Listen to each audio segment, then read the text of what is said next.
Yeah, except it's wrong. The first commandment. It's Enoki. The first commandment, we'll talk about that because that's the way they always print it. The first commandment is Anoki Yahweh El Heka. Yeah, you did that in Lancaster in 2014. That was awesome. Enoki, when you asked everybody in the audience what was the first commandment, you set them up. It was good. You remember that in Lancaster, California? Yeah, Lancaster down in with the guy that played the ukulele. Yeah. Jessica Aurelianis was there, and trying to remember the other guy's name. It just escapes me. He plays ukulele. He's a worship leader. I was at his house a couple times, and all of a sudden his name just can't grab it. I can't either. Anyway, they're from Oahe, and that was great being down there. Let's see who's here that's not showing up on the screen. McCarty Clan, welcome. Glad you're here. Shalom, shalom. Well, hello. Shalom. Shalom. Shalom. Hello. So you can either just, if you have questions or want to participate in the conversation, just shout out, or you can type it in the chat section, which is in the bottom of the screen, little thing that looks like a little text box. Okay. If you want, I can read it to Eric or whatever. Sure. For what it's worth, I think that it would be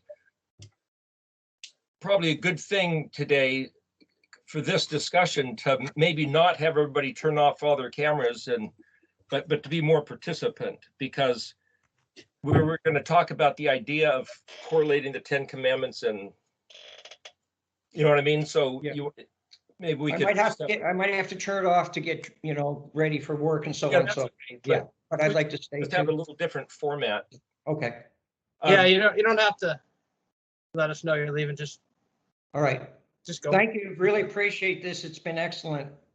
Thank you very much, everybody. Kurt and everyone that's involved. I feel this is my family, and it's a wonderful opportunity to do this, and I'd hate to miss it or have it never happen. So I'm glad it started up and it's continuing. I'm glad you're saying that, because we all feel the same. And for other people who watch these on YouTube, some people have asked Eric, why are we doing this? There's a sense of community. Like, we all woke up all over the country, all over the world. The way we think is different than we've been taught. And so that that you're not alone. You're not alone. You're not alone. And I think that's important. Just this morning, I got a couple emails from people in Australia. They were basically saying the same thing. They called to give encouragement that this whole thing is appreciated, that we're doing these videos and all, which I really appreciate the encouragement. It's interesting that I heard on I think it was the radio. I think I happened to hear part of a Christian radio, and the guy was saying, I forget who it was, some big shot, world famous preacher.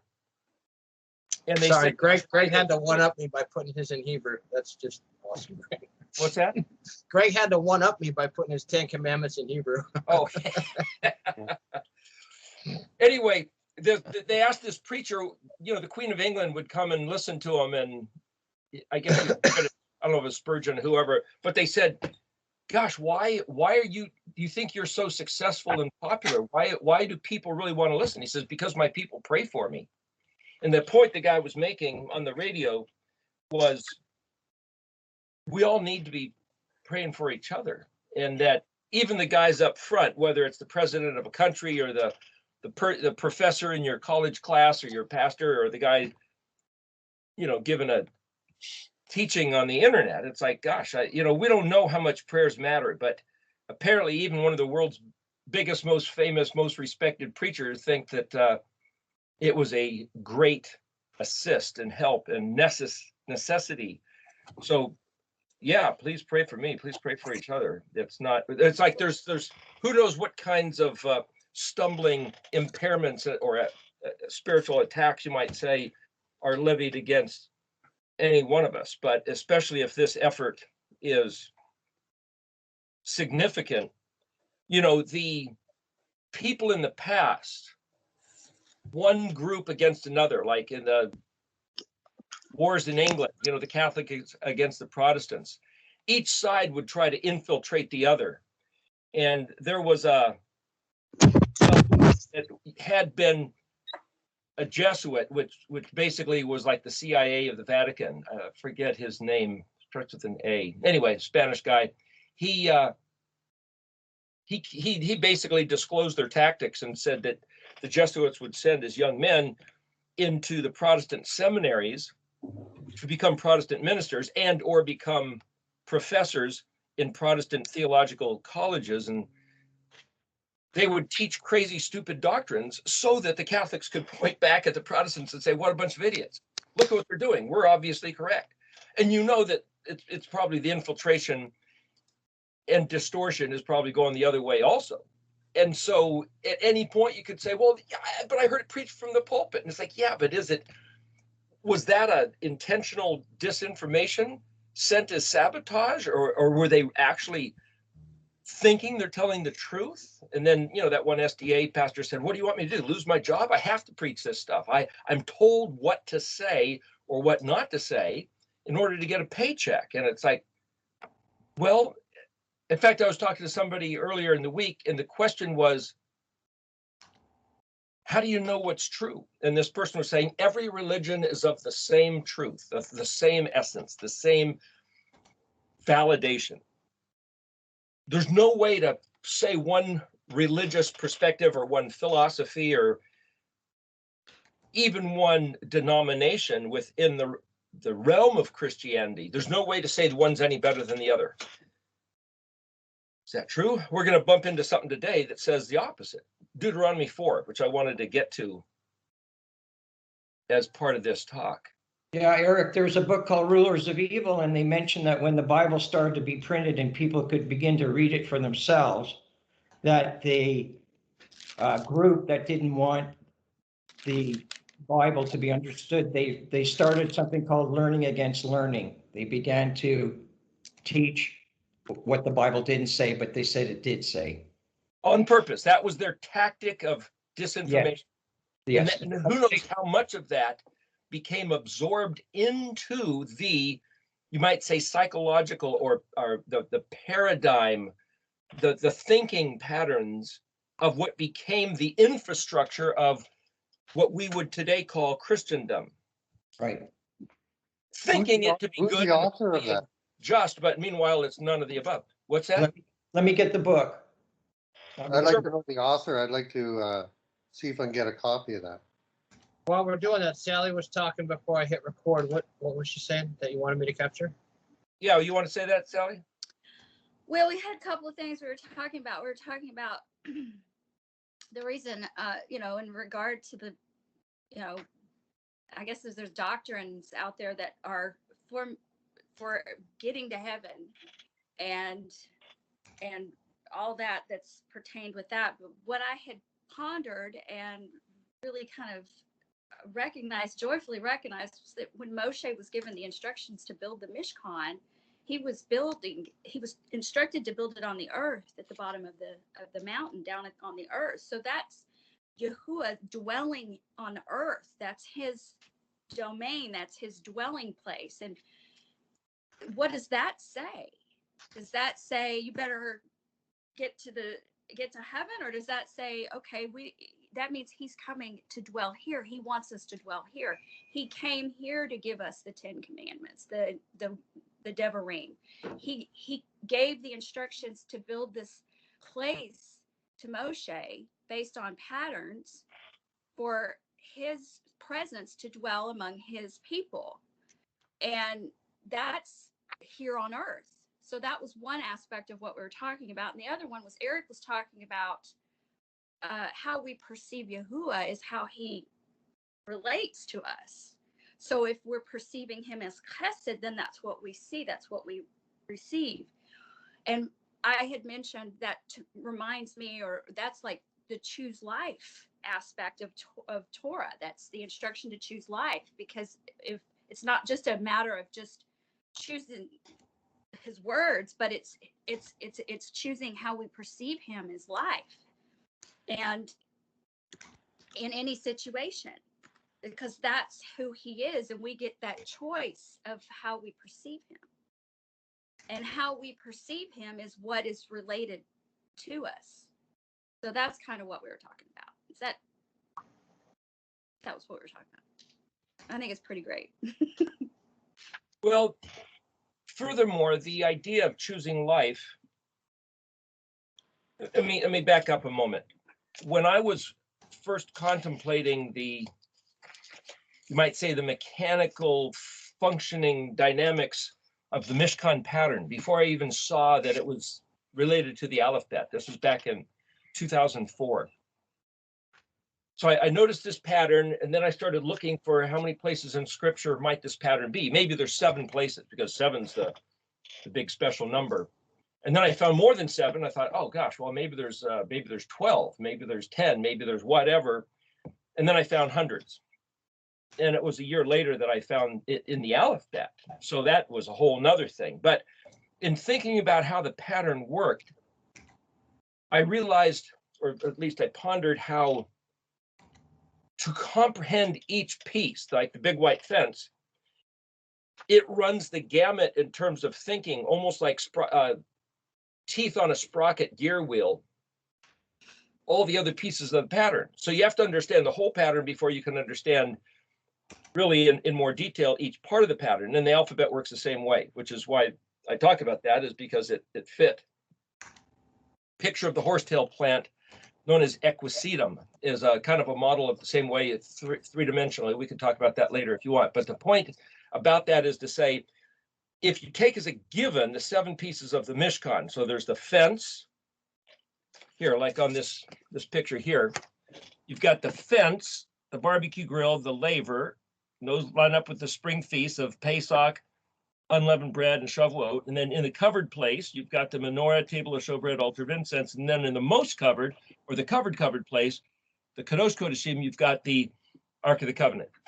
That's the basic Mishkan pattern. It's really hard to see that because of the glare, but I'll just put it on the screen, dude. You don't have to do that. But then you have outside the fence, you've got the dark place or the crucifixion, and outside which is actually above the Ark of the Covenant, you've got the Kuf zone, which is the pillar of fire, pillar of smoke. But just saying, the Mishkan pattern itself is the 7 pieces. And so they represent choose life, the big white fence, learn the instructions, then that's intellectually learn, teach and learn, that's your brain, your mind, take the instructions to heart, which is pull them in and nurture them. That's a whole different type of meditation, contemplation. And then the menorah, now implement, bear the fruit. He's the vine, we're the branches, bear the fruit. And then like the iron lining up with the table of bread, and bread, you could say, is the worked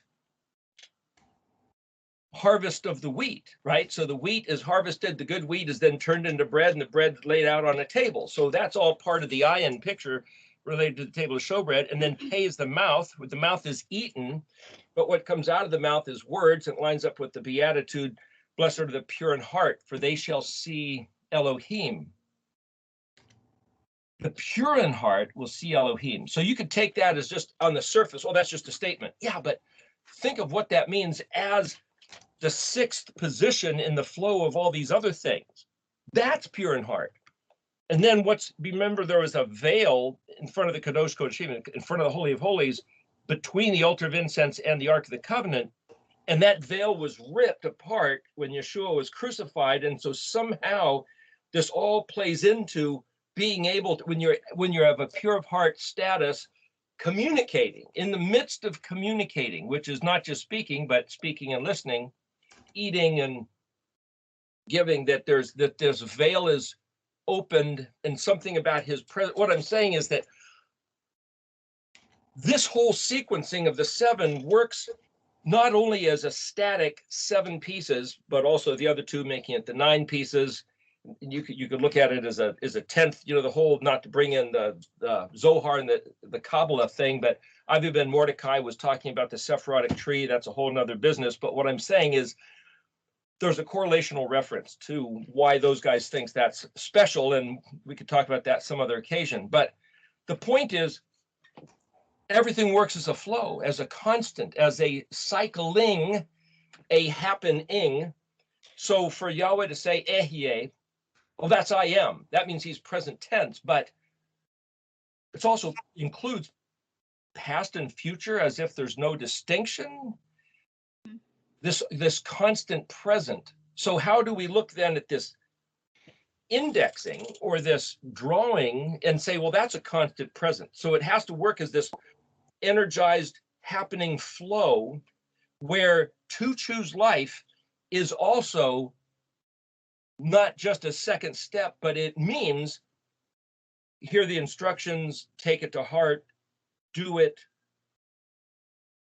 make sure that it's right, and then engage it with the socially, the pay the mouth, the Sukkot reference, as we stand, as our life, as our thoughts, so hopefully everything we say and do is like this pleasant fragrance of incense to him, and he manifests his presence to us.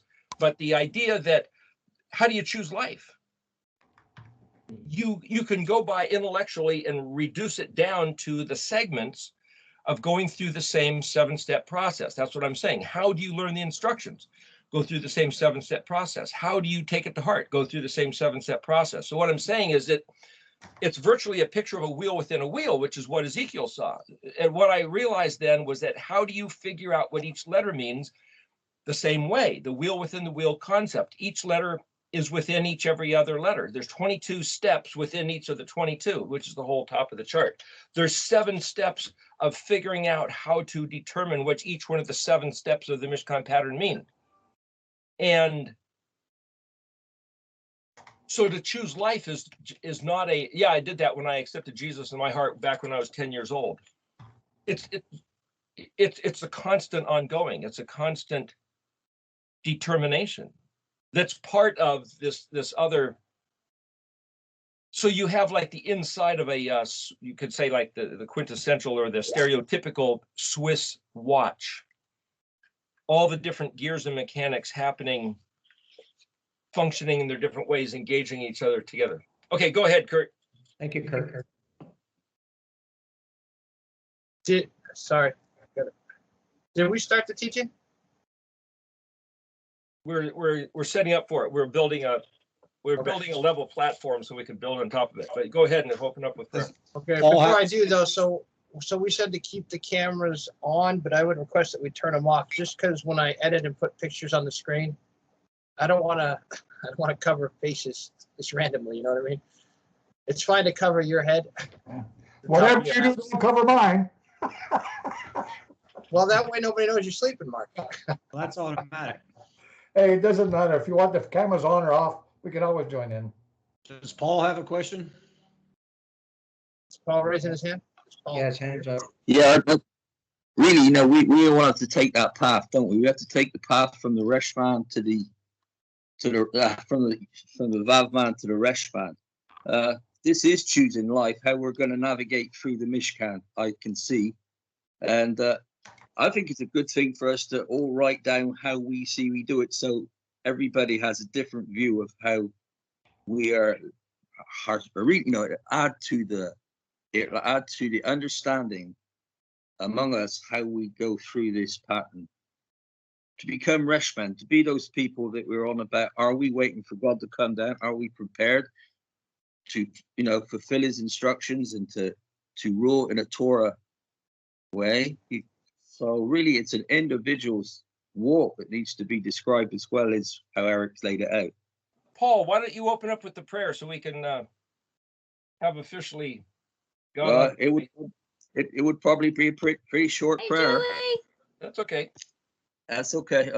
Heavenly Father, we just thank you. You've collected us from all around the world, and you put this burning desire that we may know your ways, that we may understand the signs of Zion, the Zaviot Zion, that we may be able to read them and understand them and act accordingly in the purpose of what they're telling us to do.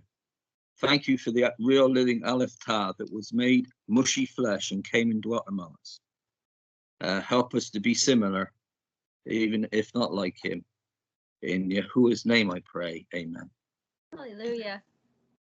So can I talk about what inspired this conversation? Hi, Julie. Go ahead.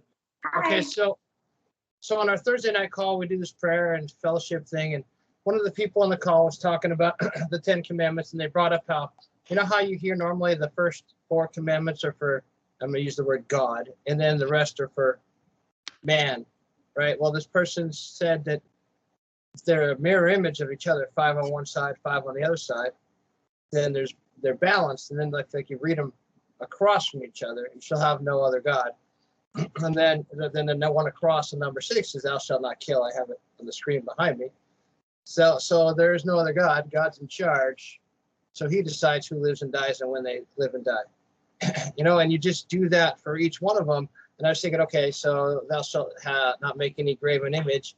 And then you go right across and says, thou shalt not commit adultery. It's like, okay, that lines up completely.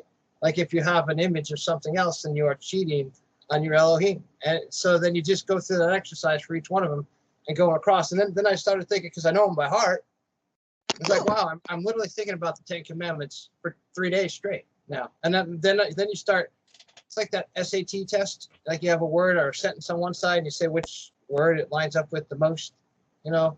So then I was looking at the thou shalt have no other gods before me, and it literally lines up with all the ones on the right individually. Like, but you're gonna destroy that, Eric, and say that they don't say what they say. So What you're describing, it sounds to me like Kurt is a Ayin Resh Kof of the 10 Commandments. Do you know what she means by that, Kurt? Ayin Resh Kof. Oh, that's Eric. That's Ericology. Yeah, but so how would you do? What does that mean? What does she mean by that? Everything's in columns and rows. Yeah, Right. just put it up, index it, so you Organized. compare one to the other, and organize it in such a way that you can wrap your mind around it and see it in a way you hadn't seen before, which is exactly what you're talking about. I also see it as an Ayin Dalet, Ayin Tav. What you do on the left is what you do on the right. It's a Sure. mirror image Right. of everything. Which is So- really wonderful. That's Hebrew thinking. That's that right brain. I mean, but when we were being taught 10 Commandments in our earlier years, our brains weren't thinking in terms of Ayin Resh Kof and lining up and comparing and thinking about this. But now we have that opportunity, and that's like the Hebrew mindset in my, understanding. I love it. So good. So incognito. Okay. All right, I'm gonna turn off the camera and let you go, Eric. Hi, Julie. Good to see you. Are we turning our cameras off? Well, you don't have to. I mean, I was thinking this would be, there's a few things I was going to say, but I thought that this would be good to keep it as an open forum, especially for this week. So this is what, see, you guys, you all have been talking about this for a couple of weeks. And so this should be more of your perspective than mine, but I just wanted to bring out a couple points. I think our perspective is covered unless somebody else has something to add to it. Well- It's just one of these things. Like if you just do the mental exercise on your own, you're supposed to have the mezuzah on our doorposts and on our hearts, right? And if the mezuzah is these 10 words or the 10 Commandments, depending upon how you say it, then you're supposed to wake up in the morning with it on your heart and your head. So if you're doing this exercise, it's just one more way to put it in you, I guess. Sure. Yeah. There's a lot more to it than that, even when it says, for example, these words which I command you today shall be upon your heart, and you shall write them on the doorposts of your house. Which words was he referring to? That was in Deuteronomy 6, I believe. Yeah. Well, write the words to say, write them on the doorposts of your house. Write those words. Mm-hmm. The words of the 10 Commandments were in Deuteronomy 5. Did it include those? I mean, you can only fit so many words on a little rolled up thing and put them inside the mezuzah, right? Yeah. So I've seen, I mean, it's not a joke, but it's kind of funny. Write these words that I command you this day and put them on your house. Okay, so they take that sentence and stick them on the house. Mm-hmm. Yeah, but if they're written in Hebrew and nobody knows, then it doesn't matter, right? Nobody's going to open the thing up and read it anyway. What words is he referring to? Well, he's referring to the 2 greatest commandments. Only there wasn't 2 great commandments when he gave the 10. Because it says in 6:4, Hear, O Yisrael, Yahuwah Eloheinu, Yahuwah is one, and you shall love Yahuwah Eloheinu with all your heart, with all your soul, with all your might. And these words, which I command you this day, shall be in your heart. Okay, so if that's not even one of the 10 commandments, but if that's the first great commandment, do you know where the commandment to love your neighbors yourself is found? Yeah, 19. Yeah. Leviticus 19. Leviticus 19. So why would he jump 2 books to another previous to come up with the second great commandment? What I'm saying is that soon as you even try to reduce this understanding of what he said and what's really important, Maybe because they just come out of Egypt and ran out of paper. No, you have to look at all of the words of the Torah as like a beautiful vase. And if you just chip one piece off of that vase, it's no longer whole and complete. So when he says the words, he means all of them, not just a couple here and there. We can reduce them if we want, but he didn't reduce them. so We what I are was the ones saying that are that reducing it. just Oh, one concept turns into a Bible study. It's not, oh, find the verse that holds the whole secret and just go there and quote that, like Deuteronomy 6:4. That's only the first one, and Yeshua did quote that in the. And we say that, or the reason Greg brought that up, just for people who might not know, is that when the was it the Pharisees that said, "Hey, what's the greatest commandment?"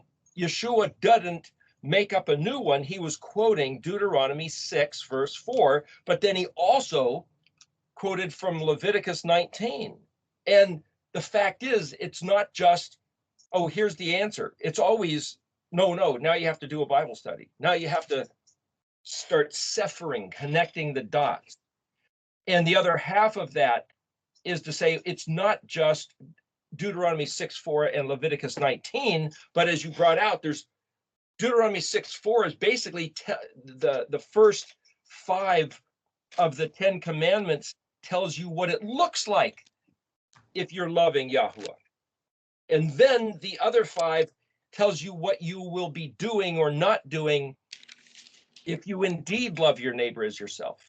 So the 10 commandments are actually, you might say, the two great commandments that Yeshua quoted was like a rosebud, and the 10 commandments were like an unfurling blossoming of the bud. yeah. Also Exodus 20. Yeah, in Exodus 20, but I mean, even think about the commandments that came before Exodus 20, giving instructions on the Passover. And Well, he unleavened said bread. to live by every word that proceeds out of his mouth. So that would be, you could stick the olive tov up there then. You can't Well, pigeonhole it Exodus to 20, 10. my understanding of Exodus 20 is these are the words that he spoke to Israel at the mountain. So the point is about Exodus 20 is that it's written down as, you might say, Moshe was up on the mountain. He wasn't writing it down. So whether it was Moshe or somebody else, that gets in a whole nother, you might say, a problem, a scientific problem, in that they, the archaeologists, anthropologists of biblical particulars, say that there's apparently 5 different authors of the Torah, and they give letters. What I don't know what they are, but like A, B, C, D. Or Moshe was certainly one of the authors, but then there's other guys that said, and Moshe said this and did that, which we might see here in Deuteronomy 4. But the point is, did Moshe write the words at the end of Deuteronomy? So Moshe went up into the mountain and died, and then all the other people went blah blah. Did Moshe write that, or did somebody else? That's one of the places of the evidence of a different author.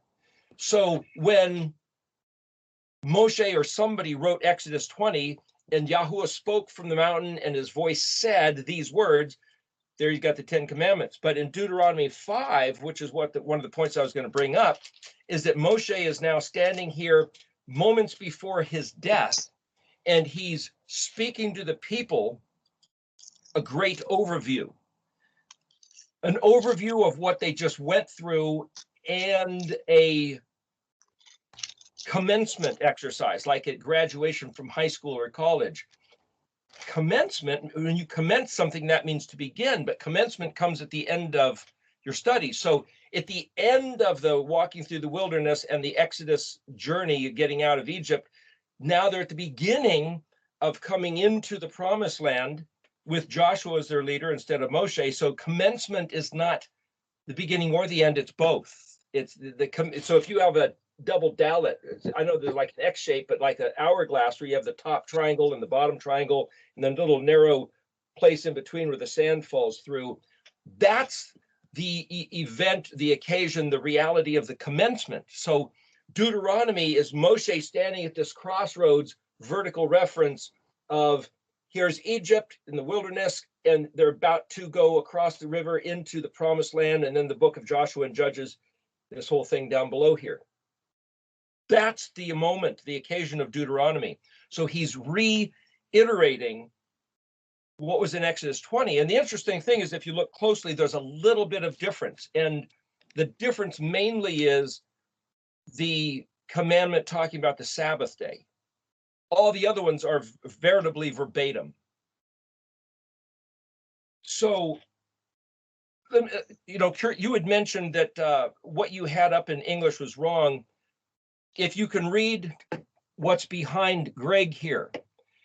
On my screen, it says the erictology.net group, and so it's blocking it. But let me make a point. I can't read it, but I know what it says. Let me talk about this. Maybe I could even take a photo of this and send it to you, Kurt. I don't think it would be a problem. There's a wait. What did you say that I said was wrong? I'm getting to that. Okay. There's a synagogue in Portland, Oregon called Neve Shalom, Nevehshalom, Neve Shalom. It's on, I can't remember the name of the road all of a sudden. Anyway, the point is, the facade of their building is these two giant tables of stone, which are like 80 feet tall. That's the front of the synagogue. And it has written the 10 Commandments, only it's not all those words that are written that Greg has on his, nor are they what's written on the background that you had up, Kurt. For example, the first of the commandments simply says Aleph, Nun, Kaf, Yod, and then two lines, like two little dashes. And it's like, and then the next one was Lamed Aleph, Yod Hey, Yod Hey. That's all it says. Anyway, so back in 2004, my friend Leo and I, we didn't know any Hebrew. We were just having a regard for it and go, wow, hey, let's go look at that synagogue front. I mean, these from the parking lot, that's all you could see, these giant tablets of stone with the 10 Commandments written. And I'm standing there and I'm starting to learn the letters a little bit. And it's like, what is this? What are these words? I don't know. So it wasn't the weekend, it was during the week. So we went in and knocked on the door, and there's a lady inside there, and she was, there's this big library. And I said, could you please tell me what are those words? And she says, well, those are the 10 Commandments. It's like, yeah, I know, but what are those words? Because I learned the 10 Commandments and there's a whole bunch of words, and there's not a whole bunch of words. What do these words mean? She says, I don't know. And we spent 3 hours in the library looking through dictionaries and photos of ancient drawings and statues of Moshe holding the 10 Commandments. And some of them occasionally are written in Paleo, like what Greg has behind him. Nobody would tell you what those words actually are. And even a picture, like a postcard of the edifice of this synagogue, doesn't tell you what the words are. I guess people are just supposed to know or something, but it's like, no. And I thought, I wonder if they're written in some sort of secret code. I didn't know. An old guy came up to the door and I said, hey, excuse me, we don't go to this synagogue or anything, but I want to know what those words are. Could you tell me? And he says, I have no idea. It's like, oh gosh, why is it? These words are written in modern Hebrew. Why is it that no book would tell us? This old guy didn't know. The lady that worked in the library didn't know. And I finally, and I called up the rabbi a couple times and left a message, never got a call back. Finally, one guy who was the rabbi of a Messianic congregation in another side of town said, well, if you look real close, you'll find that those words are the first word of the sentence or somewhere close to it of the 10 Commandments. Oh, so the first word was Anoki, which Greg has on his right above his shoulder. It says Aleph, Nun, Kaf, Yod, which means I am. The next word says Yahweh Eloheka. So the first commandment is I am Yahweh your Elohim. Well, that's not a commandment. So the word debarim, Deuteronomy, or like the 10 debarim, is not commandment. It's matter or word or concept. 10 concepts is a better way to describe it. So the first concept is for Yahweh to describe or to identify himself. I'm Yahweh your Elohim. Well, what do you do with that? The next one, when it said lo ye or ye, yod hey, remember we were talking hey yod hey or hey vav hey or any permutation of the spelling of yods, heys, vavs, maybe even alephs and tavs, simply means to exist. So it means do not let exist. Well, that's all it said up on those tables of stone in front of that synagogue. Do not let it exist. That would exist.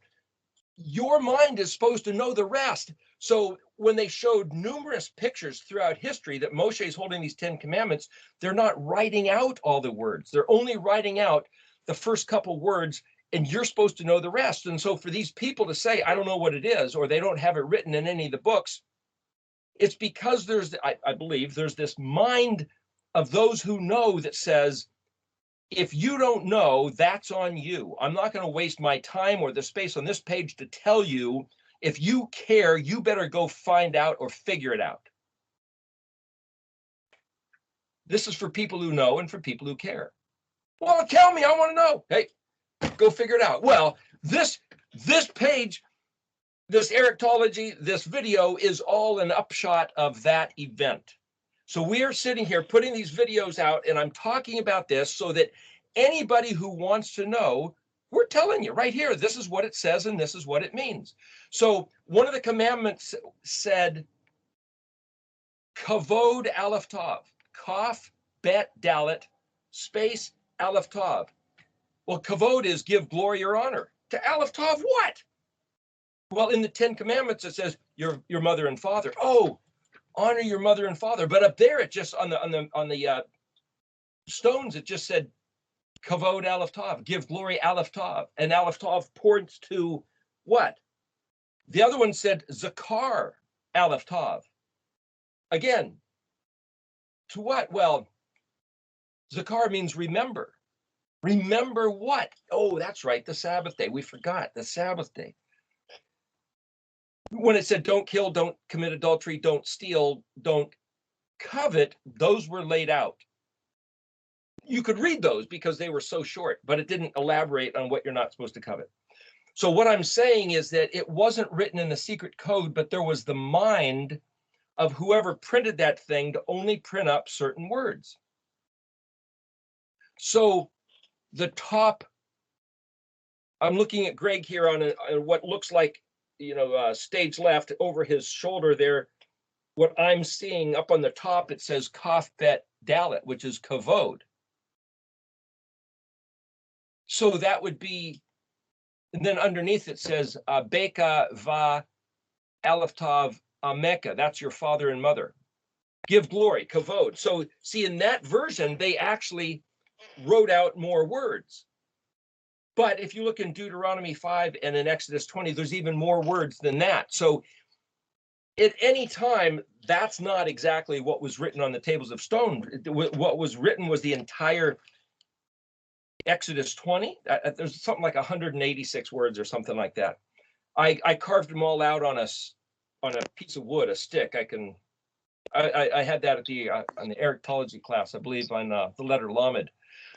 If anybody's interested, or I could get it later. But what I'm saying is that if you want to know why certain words are printed on the tables of stone, and that you'll find differences on what those words are, this is why.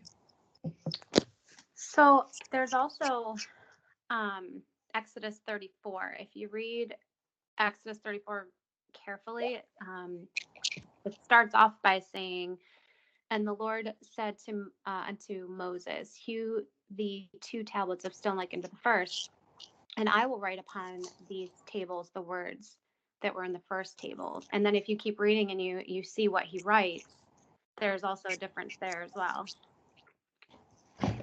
Let me point out another very interesting thing, is that when he said that he wrote with his finger, on the tables of stone. So Yahuwah has a finger. And how big is the finger? Big enough that he wrote? Or you could say, well, maybe that's kind of like the stylus of a pen. Maybe it's not really his finger. It's just this kind of a digitized sort of a, because the word finger also means a digit. And if you look up in the Red Dictionary, the same exact word means paint, color, or dye. D-Y-E, which is to say pigment. So in the card set, on the petroglyph suit, I have each one of the letters look like it was imprinted into the stone, giving a dimensional sort of perspective in a color that matched the chart. That's why. It's just interesting that the structure of the Hebrew language is that the same word for finger is the word for color. So when you have tables of stone like what's behind Greg, it's like, okay, that looks like somebody chiseled in, or, you know, with a router or something, the words, but it wouldn't have necessarily looked like that. Somebody else determined, because of the use of words, that perhaps it was written on sapphire stone, and that perhaps the sapphire wasn't blue that we think sapphire typically is, but sapphire can come in other colors. And I know this one fellow was suggesting that it was red sapphire.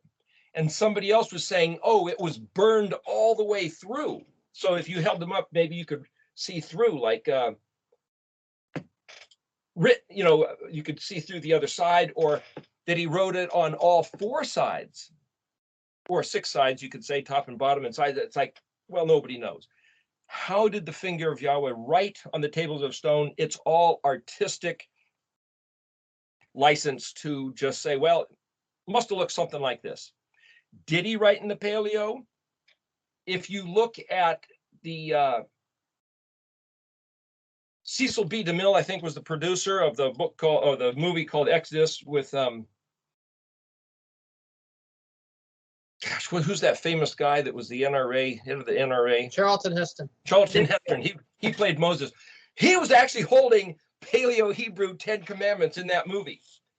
So somebody thinks that that's the legitimate appearance, although I've heard it said that the Jews, just in general, believe that the letters that were written were actually the modern Hebrew flame letters.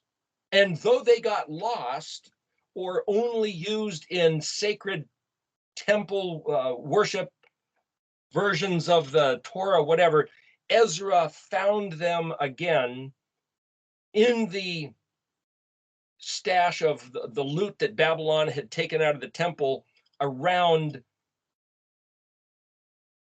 would have been about 400 something BC. And when the Jews went back to Jerusalem, he brought with him the sacred flame letters. The reason I'm wearing this flame shirt today, this is I've worn that for the letter scene, is because it Yahweh said that he gave them fiery words of the Torah. Fiery words of the Torah. What does that mean? Does that mean that the letters he wrote were flame letters? There's actually another way to read that sentence, which we may not get to, but I'm just saying the concept of Yahweh speaking through the fire. Well, he spoke through the fire at the burning bush. And there certainly is a regard that Yahuwah himself pulls into this all, like the letter Shin means teeth and fire. In fact, fire is basically plasma, which is what a nebula is made of. And that background that Sally's got there, the cosmic nebula, is also fire. It's the fourth state of matter. You've got solid, liquid, gas, and plasma, which is a different thing. So you've got earth, water, air, and fire. So the fourth state of matter being plasma. There's something about plasma and Birkeland currents and that whole thing that the whole nother study of significance having to do with energy and resonance and frequency and fractal structure. But the reason I'm saying all this is because if you go back to Deuteronomy 5, it's a bigger setup than Exodus 20 or even Exodus 34. And if you don't mind, I would like to previously give us a setup of regard for this by just kind of reading the Stones Tanakh version of Deuteronomy 4. Is that okay with you guys?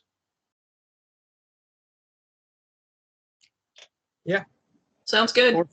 Yep. Yeah, I'm Yes. suggesting this because I did not take the time to compare Stone's Tanakh translation of Deuteronomy 4 with any other translation, but I do know that in general it reads differently. I found the ISR, which stands for Institute of Scripture Research from South Africa. I found their translation to be of great significant benefit and help to me, which is very similar to the Hallelujah scripture. Perhaps it's the identical thing, but I know that there's some people, perhaps people even that are listening to this video, who have never heard the book of Deuteronomy. They have never encountered it or engaged it. It's not necessarily even written in their Bible, nor do they even have access to a Bible.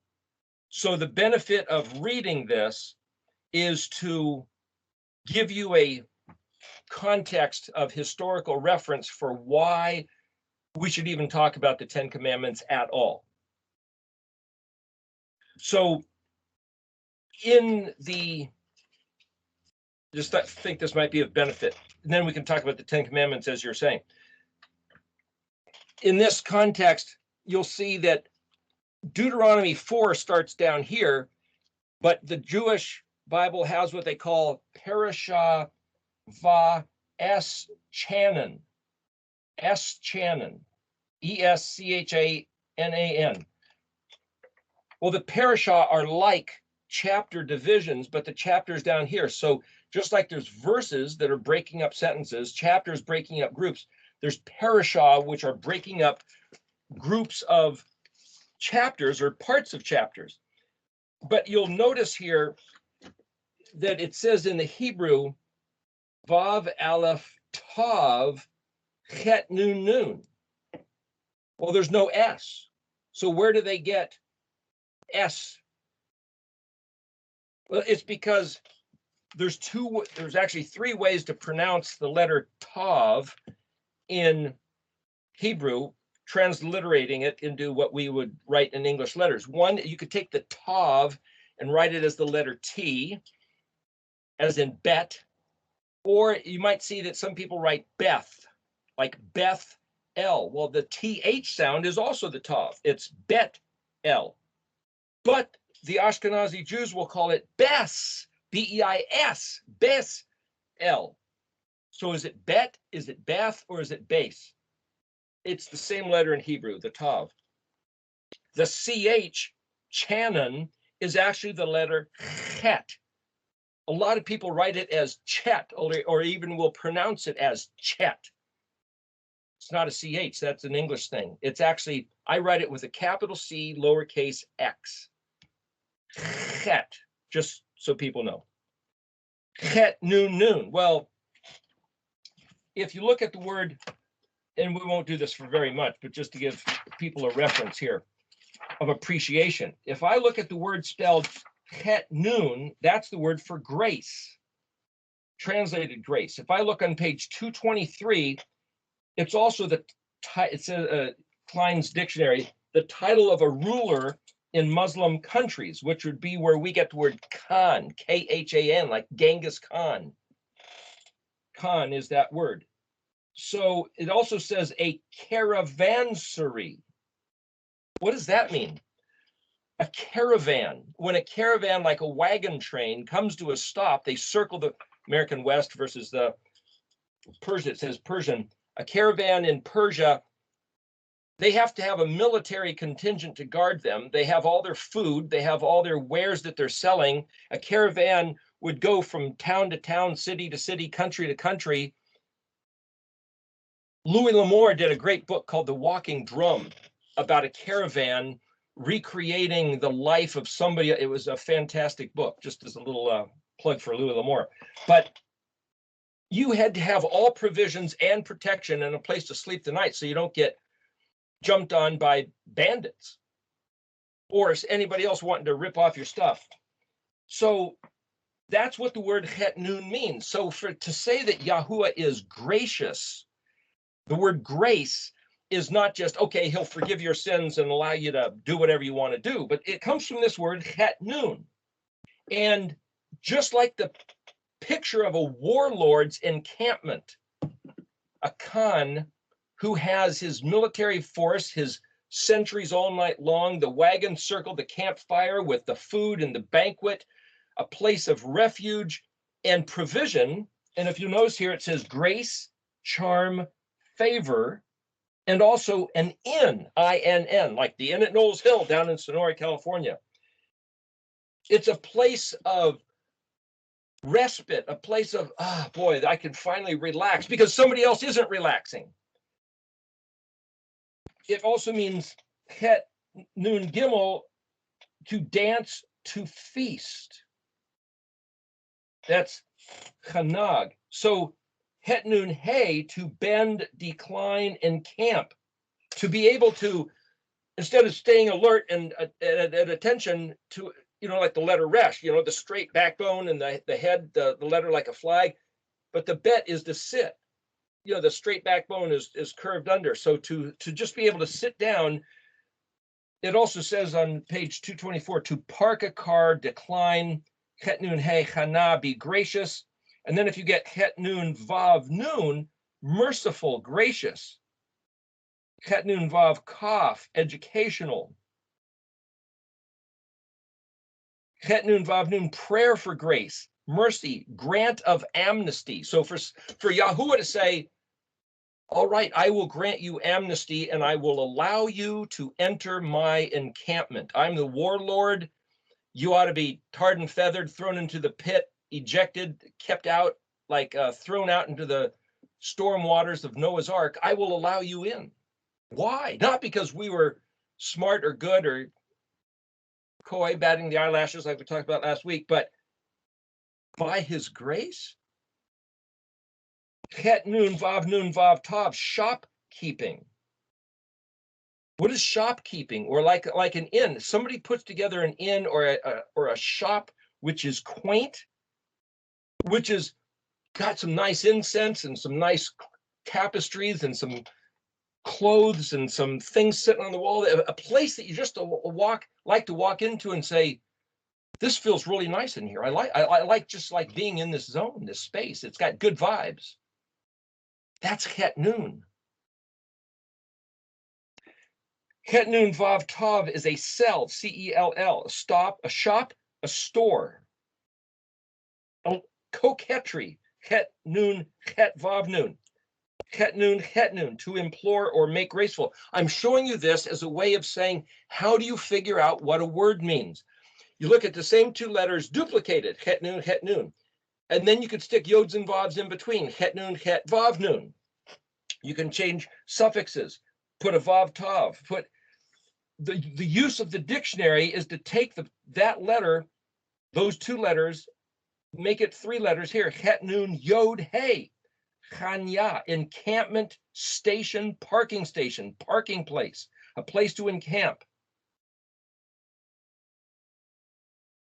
So as you use this dictionary, and I say that because people have said they have no idea what to do with this dictionary. And it's like, you add the other letters. And if you know what the other letters mean, then add a kaf is an open hand. It has to do with the Torah. So if I look at het nun yod kaf, there, a trained person, an apprentice, having to deal with het nun vav kaf, which is educational. Then if I look at het nun kaf, to dedicate, consecrate, to train, to teach.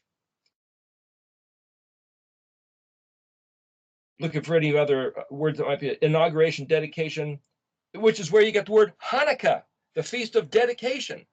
It's het nun with a kaf. To be trained, well, that's the word amen, aleph mem nun. So Abraham was told to be perfect, which is tav mem, and then Abraham set his heart, orientated his heart to be aleph mem nun, with fidelity, to become an artisan expert, taught, trained, dedicated, locked on, unmovable from that pursuit, and to then maximize that pursuit to its fullest potential humanly possible. That's all part of this expression of appreciating the grace of Chet Noon. Anyway, if we want, I'm just trying to say, when people talk about God's grace, grace versus law, taught, trained, and educated is about the Torah. To receive the grace of Elohim is to be accepting of it so as to become taught and trained in his Torah. It's not one or the other. It's not grace versus law as if they were two opposite sides of the teeter-totter or other ends of the spectrum. Because of his grace, we accept his provisions, which are his Torah. And so for us to accept it and say, yeah, I like it in here, is to apply ourselves like the pieces of the Mishkan. To choose life is to choose to accept his grace, and then to learn his instruction, because that's what Chet Noon is all about. Learn his instruction and take it to heart and become his coquettish darling. Hanani is also, I didn't go there in the dictionary, but it's the word for daisy. Like right now, here it is mid-July here in Oregon, and the daisies are in full bloom. Should have had one here. The white flower with the yellow center. The bird of paradise here, you could say, is a picture of the flowering of the potential which is in this Torah. Yahweh can have all these big ideas. Gosh, I'm going to protect my people. I'm going to give them a caravansary, an inn of provision. I'm going to give them all their stuff. I'm going to protect them at night. I'm going to give them food by day, pillar of fire at night, pillar of cloud by day, protect them from the heat. I'm going to wipe out all their enemies. For what? Why should he do that? Because human beings that he created have a potential within them to blossom like this bird of paradise, like a daisy that we haven't even seen yet. And I don't believe that that potential is only going to be realized in the by and by, in the heavenlies, the new heaven, new earth. I believe it's something that he has and that we have the opportunity to manifest in the here and now. It's not just, yeah, get saved so you can go to heaven when you die. It's enter the chen, the encampment of Yahweh, now, so that we can have access to his provisions, which is his words, so that we can feast on them, also the word chen, banquet, now, so that from within, so memnun, right? So kaf lamed is like, you might say kaf, the open hand, the provision, the lines of instruction. Lamed is teach and learn, but there's also a feasting at the chet noon. Do we take it in? Excuse me, chet lamed or kaf lamed. There's a feasting at the kaf lamed. We've chosen his banquet of life. It's at the chet tet yo. That's the fence. That's choosing life. That's choosing the feast of his banquet, which is the kaf lamed. We ingest it. We take it in memnun. We internalize it. And then the blossoming of the one becoming many is the singular, the vine. Yeshua said, I'm the vine, you're the branches. So that's the picture of the menorah. I'm just going through the alphabetic pattern, the Mishkan pattern. The menorah, the straight center vertical going into the branches, the letter Samik, is us blossoming, doing and bearing the fruit of what it is we ingested. So what I'm saying is that the chet noon, the grace of Yahweh, is not just his blanket of pardon and amnesty. It's a picture of being part of his encampment so that we function as blossoming flowers, and that his bouquet at his encampment is not just a bunch of closed up buds, or like they had on the Addams Family. What you do is you take the thorn with the rose and you cut the rose off, and Morticia had a vase full of blossomless thorns. Go ahead, Colin, just jump in. Go ahead, Colin. I just had to get to that stopping point. Go ahead. Colin? It takes a second to come on. Am I there? It was a mistake. I'm sorry. Well, say something anyway, now that you've got the stage. I didn't raise my hand. I didn't You're mean on to raise my anyway. hand. Say something. Do a tap dance, juggle. I noticed Kurt said an amen. Right, Kurt? Kurt, you No, wrote. that wasn't me. That was Tim. Oh, okay. So I'm passing the buck. No, that's all right. So an interesting little story from my childhood. I know everybody likes hearing my childhood stories, but my dad, I was in trouble. My dad told me because I was in trouble, I had to cut down this avocado tree. Been there in the backyard for like 30 years. Huge. And you know, the avocado is like the iron. The cut it up in an avocado reminds me of it. I said, how do I cut it down? He said, figure it out. Hopped in his car and left. I want it down by next weekend. So there you go. And did you do it? Did you figure it out and take it I down? had to. If I didn't, he was going to kill me. That makes me cry. Those avocados are precious, and I wish I had an avocado tree. Wow. Yeah, they just they produce fruit, way more fruit than one family can handle. Yeah. Makes good guacamole. Gosh, you could have had a avocado stand and sold avocados, and gosh. Wow. Yep. Well, the point being, he told me to figure it out. So you're saying figure it out, figure these things out. Just made me think of. It seemed like an impossible task, but you know what? I figured it out. And Dad, what do they call it? So he gave me only a bow saw, wouldn't let me use a chainsaw. Dad, huh? Pretty tough job. I can just picture it. Man. All right, Colin's raising his hand again. I'm gonna stop recording. I'll start again for the next part. Oh, okay, sure.